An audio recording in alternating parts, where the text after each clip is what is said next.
Nako, eto na po mga kabayan, biglaan 'to, nagalit kay Kiko. Rapi Tulfo bigla ang nagalit, gusto ipakulong, si Kiko Pangilinan. Nako, yan po mga kababayan ang aalamin po natin sa video ito.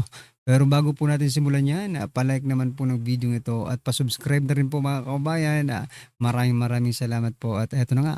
Bago po natin i-play yung video mga kababayan, eto pasadahan po muna natin itong mga nagte-trending na balita dito po sa social media. At etong ano, ito pong isang sinasabi nilang political analyst na si Richard Hedrian mga kababayan. Talagang napansin niyo po ba yung mga kakamping at mga loyalista, no? O isinisisi na naman po mga kababayan kay former President Duterte yung mga nangyayaring mga ginagawa ng mga kriminal mga kababayan. Okay? Like for example yung sa Tacloban, no? Isinisisi po nila kay former President Duterte. Sabi po dito ni Hedrian mga kababayan, dahil sa kasyungahan ni Digong and his AJK era police na normalize ang violence, pang fourth world mindset. Ayan mga kababayan, no? Ito lang masasabi natin dito kay Hedrian, no? Kay Richard mga kababayan. Ang na-normalize po noon sa panahon ni former President Duterte, kasi lahat naman po tayo nandito sa Pilipinas noong panahong yon, di ba? Kaya man ko lang kay Hedrian kung nandito ba siya sa Pilipinas o nasa ibang bansa siya, di ba? Baka natakot yata itong matukhang di ba? Ang na-normalize po noon yung disiplina mga kababayan, no? Alam nyo kayong mga kakampings, no? Hmm. Palitan nyo na yung mindset ninyo. Puro negative Puro negative po yung nakikita ninyo. Alam niyo po ba kung anong na-normalize noon? Disiplina. Nagkaroon ng disiplina yung mga bata, yung mga addictos, di ba? O, para ano? Kasi pag may disiplina ang isang tao, may disiplina ang isang community, no? Uunlad yan mga kababayan. Ano bang nangyari sa panahon ni former President Duterte, di ba? Ngayon mga kababayan, wala na. Parang snowball na ito, di ba? Dahil walang ginagawa yung ating gobyerno, eto, malalakas na naman yung loob ng mga hinayupak mga kababayan. Pero kung isisisi nyo sa former President, kay former President Duterte, at gusto nyong iparating sa taong bayan that yung ginawa nito Duterte ay masama, no? Hindi pa rin kayo magtatagumpay. Dahil whether you like it or not, Hedrian, no? Sa dami po nang naninira noon kay former President Duterte, presidente pa nga yun ngayon sinisiraan nyo kahit hindi na presidente. Di ba? Walang naniniwala kasi tingnan nyo naman yung ratings mga kababayan, di ba? Bumubulusok. Di ba?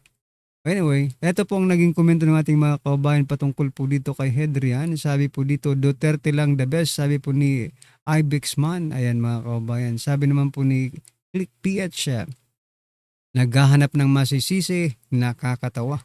Oo nga Dahil sa kagaguhan ni Hedrian, mas lalong lumakas ang trust ng mga tao sa mga Duterte. Correct.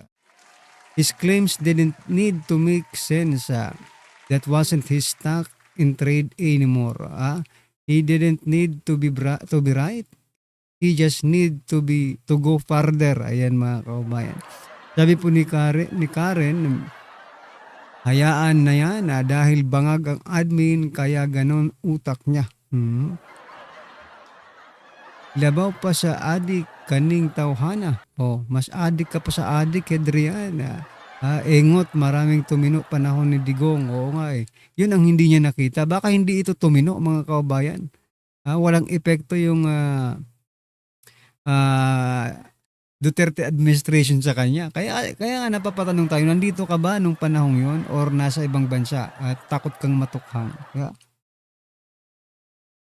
Anyway, ano pong masasabi niyo dyan mga kababayan? Just comment down below. At eto, pasadahan din po natin to mga karibyo natin, no? Eto mga kababayan, payag po ba kayo na ibalik po ang ganitong uri ng pagtuturo mga kababayan? Yung mga teacher po ba na yung dating mga teacher nung mga kauna-unahang panahon pa. Eto, pakinggan po natin yung balita. I think marami pong matutuwa, di ba? Pero sa Po palagay ko, ang nagsasabi. teka lang, sa palagay ko, marami rin ang hindi. Kasi, di ba, ang mga parents ngayon, sobra-sobra sa pagpoprotekta super protective din. Oh. Eto, pakinggan po natin ang balitang to. Terror teacher, ibalik. Aba, good news ito para sa akin, ha? Lalo na po ang mga netizens at mga magulang na dapat na umanong ibalik ang pagiging istrikto at pagiging maigpit o pagiging terror teacher ng ating po mga guro sa bawat paaralan upang magkaroon na ng tamang disiplina, takot at respeto sa kapwa ang bawat mag-aral. May ilang marami po ang Sa mga kababayan, no? O kayo, pabor po ba kayo na ibalik yung mga, hindi naman sabihin natin yung tamang-tamang may mga nagdidisiplinang teacher. Wag naman yung terror teacher, pero yun po talaga yung tawag sa kanila, no. Kapag ikaw ay stricto na teacher, ang tawag sa iyo terror teacher. But pero naisip ko maganda yung dati mga kababayan no. Papasok ka ng school lang hindi late. Oh, 'di ba? Tapos talagang makikinig ka kasi kapag hindi ka makinig, babatuhin ka ng eraser. No? Tapos patatayuin ka pa sa labas pag na-late ka. Naka-squat pa, may libro pa sa ibabaw ng ano mo, kamay. Paano hindi ko malalaman yan? Na-experience ko po yan mga kababayan, no? Oo. Malayo kasi yung bahay namin kaya palagi kaming nalilate. So, palagi akong na-squat mga kababayan. So, what do you think? Ha? Kailangan bang ibalik ang mga terror teacher mga kababayan sa ating mga schools? No? Para magkaroon naman ng disiplina. Kasi wala na talaga eh. Ang mga teachers ngayon takot. Whether we like it or not, takot po sila kasi may social media. Madaling picturean, di ba? Tapos nandyan pa yung DSWD. Alright? Dahil nga dito sa mga batas natin, di ba? Anyway, ito pa mga kababayan, pasadahan naman po natin si Auntie Claire. Ito si Auntie Claire. Bago po natin puntahan si Matibag at kasi meron niya yun may feud ngayon, di ba? Hindi naman family feud, hindi rin friend feud, no? Political feud, sabihin na natin, okay? Itong si Defensor at si Matibag. Pero eto muna, si Claire Castro. Pasok ka.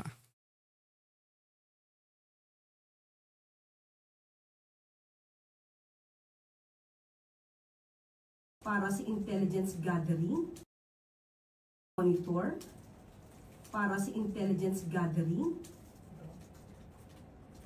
Hindi sila mga terorista. Prepared. Sila ay mga Mamaya. estudyanteng mukhang di umanong gumunlang sa online gaming. Online gamings. At kung yan ang sinasabi niya na dapat na minomonitor through an intelligence gathering, bakit kaya noong 2019 sa Masili National High School? Gagi talaga to si Claire Cluster, no? Lalayo na naman ang sagot mga kababayan. You know what, Castro, kung ako yung parents ng mga bata na napaktay, no? Diyan po sa Tacloban dahil sa ginawa ng mga batang yan. Baka masampal pa kita. Di ba? You know what, dapat sa panahong ito mga kababayan, kinoconsider nyo po, okay? Yung mga nararamdaman nila. Diba? Kinoconsider nyo po yun eh. Hindi yung tinatanong na nga kayo, diba? Dapat yung mga assistants kung baga ang ibabalita ninyo. Hindi yung ganito yung balita mo.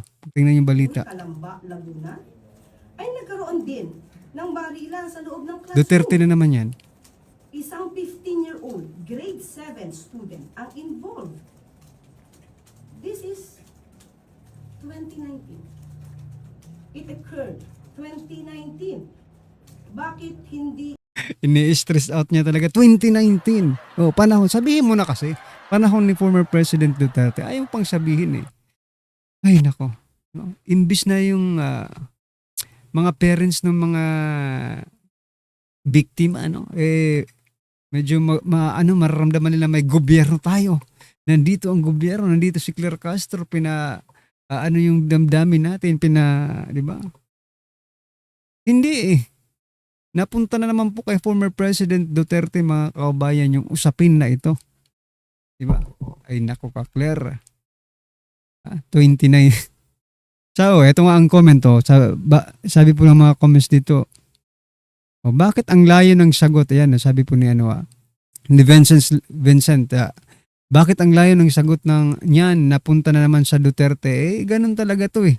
Walang ibang alam ito. Putik na to.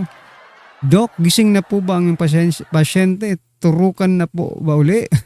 Turukan mo na para makatulog na naman yan. Hinayupak na yan. Habang tumatagal, magkahawig na sila ni Chucky. Correct. Matatawa ka na lang sa utak ng abogada na ito. Sabi po ni Bisa. Sabi naman po ni Eufemio, inang sagot yan, bayad na bayad talaga. Oo nga eh. Hindi ko alam kung paano siya humuhugot ng kapal ng mukha. Di ba? Grabe, mahiya ka naman sa mga biktima, si Claire Castro. Di ba? Huwag puro Duterte ang atupagin mo. Bigyan mo naman sila ng maganda-gandang balita dyan. Di ba? Parang may trililing na rin si Aling Castro. Anyway, ayan, ano pong masasabi niyo dyan mga kababayan kay Claire Castro? Just comment down below. At eto mga kababayan, si Matibag. Si Matibag mga kababayan, eto. May pinakitang ebidensya laban kay, eto sa papel renewing lang nila. Eto, pakinggan po natin to. Kasi kakasuhan daw si Mike Defensor. Nila yung KTV at yung hotel for doing the human trafficking. Ito yung sinasabi kanina na naka-identify. Ba? na May ledger pa. Balik-balik pa. 137, 132 to 137. Ayan Mike's office. Mike's office. Nakalagay. Tapos, Yan na yung ginawa ng KTV yan. So hindi ba itatanggi ni Mike Defensor na hindi niya alam? Wala siya kinalaman dahil sa pagpapalit pa lang ng plano, na yun yung original na plano, hindi nila ipinaalam to. So ito, i-explain mo to. Tapos ito po, click point, east and rear elevation. Yung likod na yan. Ito po yung likod. Di ba ang sinasabi nila may fire exit daw sa likod. Dito tapos, makikita natin, puro bintana lang po yun. Tapos itong baba na ito, bangin po yan. ano daw may So anong bottom line?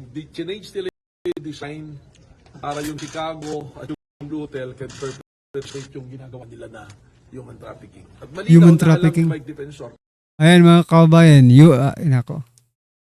human trafficking naman ngayon, kakasuhan si Congressman Mike Defensor, mga kababayan. Ano naman kung nandyan yung opisina niya, nagbago ng design yung lugar. Grabe yung mga ito mga kababayan, basta meron lang po silang may masabi lang sila kay Mike Defensor. Pero ito po ang sabi ni Senator Mike Defensor. Palagi kong sinasabing senator ko. Mag-senator ka nga, Congressman Mike Defensor. Ito ang actual mga kababayan. Pasok. Kung Mike, pasok. Teka lang, walang boses. Dito po ako sa may Cliff Point. Ito yung sinasabi ni Tangang Matibag. Tangang Matibag. Na itong may pinakita pa silang mga engineering plan. Yan po ang Cliff Point. Yan yung aking opisina. Diyan yung opisina. Yung mga establishment. Nandiyan yung Korean restaurant, yung 7-Eleven. Andito po yung may studio dyan, may office sa taas. At ito yung... Pareho silang si Okay, magandang hapon po sa inyong lahat. Nandito po ako sa may Cliff Point. Ito yung sinasabi ni Tangang Matibag. Tangang Matibag. Na itong may pinakita pa silang mga tapusin natin to. engineering plan. Yan po ang Cliff Point. Yan yung aking opisina. Ayan, nakikita nyo may mga establishment. Nandiyan yung Korean restaurant, yung 7-Eleven. Andito po yung may studio dyan, may office sa taas. At ito yung ito yung sinasabi nila na sa Chicago. Yan po yung buong complex nitong Cliff Point na kanilang tinuturo.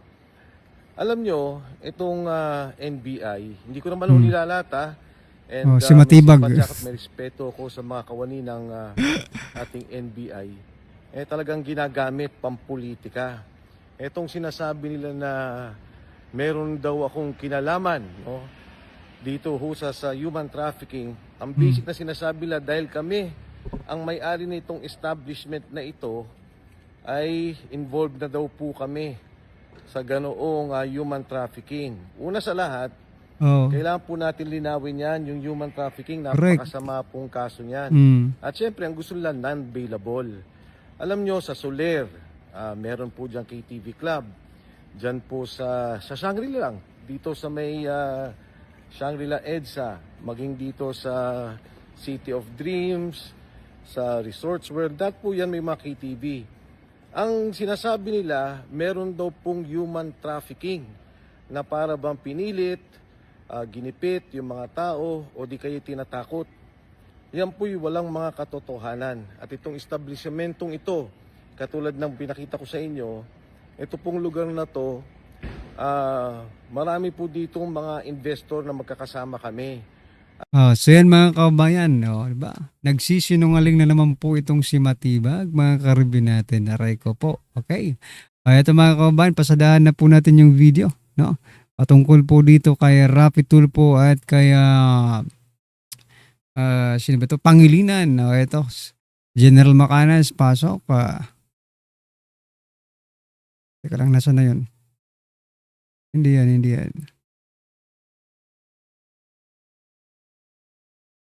Magandang araw mga kaibigan. Bigyan natin na Magandang araw, sir. opinion itong post Pinoy Trending. Hmm. Pambabatikos ni Senator Tulfo sa juvenile justice law binalikan ng mga netizens. Hindi lang Sa naman si gitna ano ng eh. mainit na no? usapin ngayon, Hindi lang po si Tulfo ang nagbatikos noon, mga kawain. Pati yung kapatid, hindi lang si Rapi Tulfo, maging si Senator Erwin Tulfo, mga kawain, binatikos din eh. No? Binatikos din yung si Pangilinan sa batas na yan, mga kababayan. O sabi po muna dito ng ating mga kababayan, sabi po ni Valenzo, walang underage once nakagawa ng krimen, dapat ibartulina. Wag bartulina, may human rights yan, di ba? Sasabihin na naman yan nila, di ba? Kayong dalawang dapat ikulong, correct, paras lang sila eh.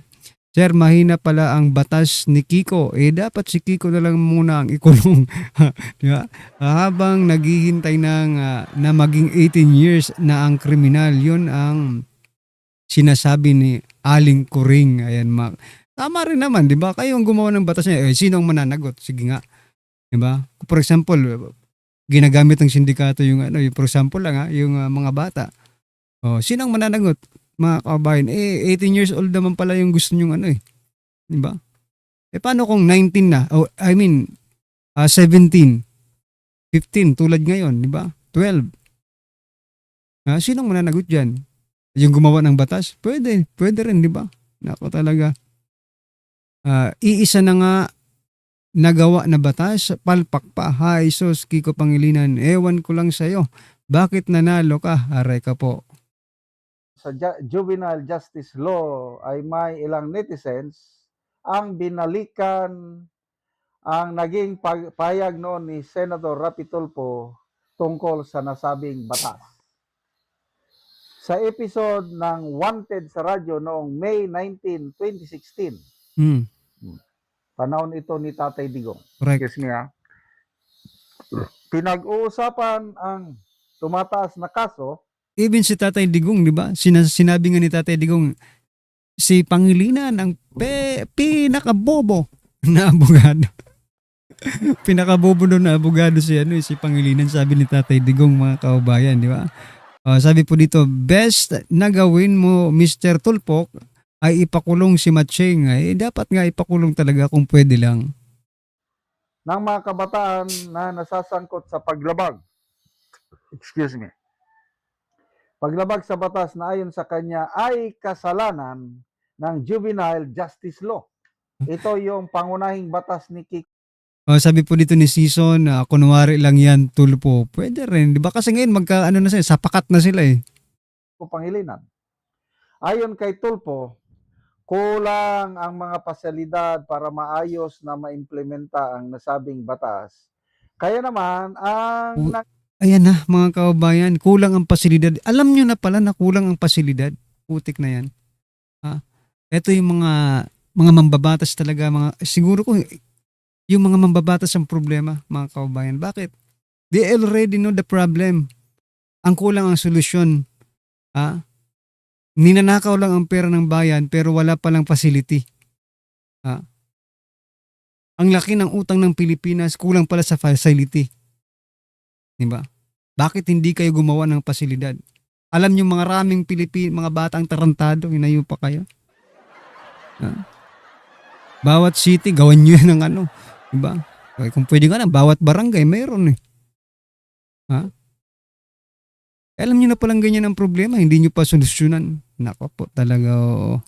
Nangyayari ay pinapauwi na lang ang mga kabataan na lumalabag sa batas. Pinapauwi na lang. Kaya Ganun-ganun lang. Alam niyo, may ipaalala natin ito ito kay Rapi Tulfo. saglit lang General Macanas, no. Naalala niyo po ba yung yung movie, no? Movie ni sino ba itong si late Eddie Garcia, mga kababayan. May napanood ako diyan eh. Yung pag nakakahuli sila ng mga estudyante, kinakalbo niya, mga kababayan, kinakalbo niya yung mga students, no? Yan, isang yan para madisiplina sila, di ba? Tapos pinapauwi. Huwag pa uwi lang ng ganun-ganun. Dapat disiplinahin kahit papano. But that's what I'm trying to point out, mga kababayan, no? Sa pahayag niya noon, dapat ang ikulong yung mga mambabatas na may pakana Nako, ng batas na yan. si Kiko Pangilinan yan. Kung akong tatanungin. Kasi hindi naman yung mga bata ang dumiskarte dyan. Kaya kung saan sila nalalagay ngayon na nasa labas ng lansangan, walang paglalagyan nga sabi niya. Gawa ng batas na wag sila ikukulong. Tapos, Sila na lang ang bahala sa buhay nila matapos silang gumawa ng krimen. so ayan mga kababayan, no? Dapat bang makulong si Kiko Pangilinan kapalit ng mga bata, mga kababayan? Kasi siya naman ang gumawa ng batas na yan. Di ba? Anyway, ano po ang inyong masasabi dyan, mga kababayan? Just comment down below at syempre wag mong kalimutang i-like ang video nito, mga karabin natin. Maraming salamat po.